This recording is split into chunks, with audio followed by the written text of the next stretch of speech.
l'Associació de Veïns de Joan Maragall, juntament amb la Coordinadora d'Entitats del Guinardó, han iniciat un procés participatiu al barri a través d'enquestes als veïns. Tots els dijous i dissabtes s'instal·len amb un carretó als punts de més afluència per informar d'aquest procés que servirà per elaborar el pacte per un model de barri al Guinardó.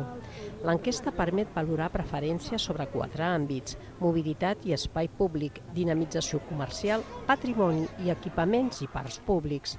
El procés s'allargarà fins que acabi la Festa Major del barri el 20 de maig i el dia 24 es presentaran els resultats de la participació al Mas Guinardó i es formarà un equip de treball per tancar el projecte. Un cop rebudes les possibles esmenes o aportacions dels nous veïns que el coneguin, poder fer un document que s'assumeixi a través del plenari municipal com la línia de futur del barri.